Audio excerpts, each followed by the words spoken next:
ರಾಷ್ಟ್ರ ಧ್ವಜಾರೋಹಣಕ್ಕಿಂತ ಇವರಿಗೆ ಬೇರೆ ಕೆಲಸವೇ ಮುಖ್ಯವಾಯ್ತಾ ಅನ್ನುವಂತಹ ಪ್ರಶ್ನೆ ಮೂಡ್ತಾ ಇದೆ.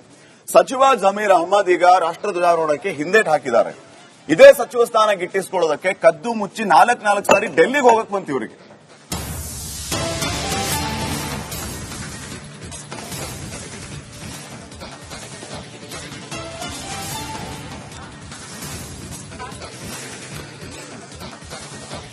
ನಾಳೆ ಧ್ವಜಾರೋಹಣ ಮಾಡೋದಕ್ಕೆ ಜಮೀರ್ಗೆ ಸಮಯ ಇಲ್ಲ ಅಂತೆ.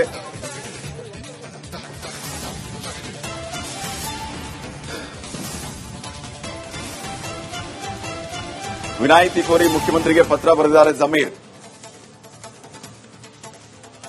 ವಿಜಯನಗರ ಜಿಲ್ಲೆಯಲ್ಲಿ ಧ್ವಜಾರೋಹಣದ ಹೊಣೆ ನೀಡಿದ್ರು ಸಿಎಂ. ಜಿಬಿಎ ಚುನಾವಣೆ ಉಪಚುನಾವಣೆಯ ನೆಪ ನೀಡಿದ್ದಾರೆ ಸಚಿವ.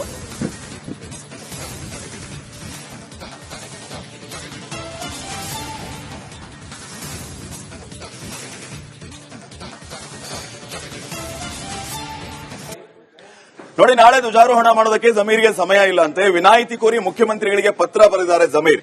ವಿಜಯನಗರ ಜಿಲ್ಲೆಯಲ್ಲಿ ಧ್ವಜಾರೋಹಣದ ಹೊಣೆ ನೀಡಿದ್ರು ಸಿಎಂ. ಆದ್ರೆ ಇವರಿಗೆ ಜಿಬಿಎ ಚುನಾವಣೆ ಉಪಚುನಾವಣೆಯ ನೆಪ ನೀಡಿದ್ದಾರೆ ಸಚಿವರು.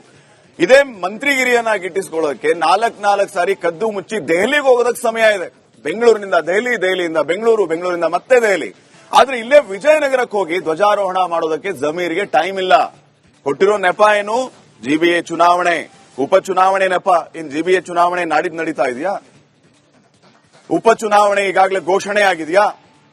ಇಂಥ ಸಚಿವರನ್ನ ಕಟ್ಕೊಂಡು ಏನ್ ಮಾಡಬೇಕು ಅನ್ನುವಂಥದ್ದು ಈಗ ಜನಾಕ್ರೋಶ ವ್ಯಕ್ತವಾಗ್ತಾ ಇದೆ. ವಿನಾಯಿತಿ ಕೋರಿ ಮುಖ್ಯಮಂತ್ರಿಗೆ ಪತ್ರ ಬರೆದಿದ್ದಾರೆ ಜಮೀರ್. ಇದು ಆಕ್ರೋಶಕ್ಕೆ ಕಾರಣ ಆಗ್ತಾ ಇದೆ. ನಾಳೆ ಧ್ವಜಾರೋಹಣ ಮಾಡೋದಕ್ಕೆ ಜಮೀರ್ಗೆ ಸಮಯ ಇಲ್ಲಂತೆ. ರಾಷ್ಟ್ರ ಧ್ವಜಾರೋಹಣಕ್ಕೆ ಸಚಿವ ಜಮೀರ್ ಖಾನ್ ಹಿಂದೇಟು ಹಾಕಿರೋದು ಈಗ ಆಕ್ರೋಶಕ್ಕೆ ಕಾರಣ ಆಗ್ತಾ ಇದೆ.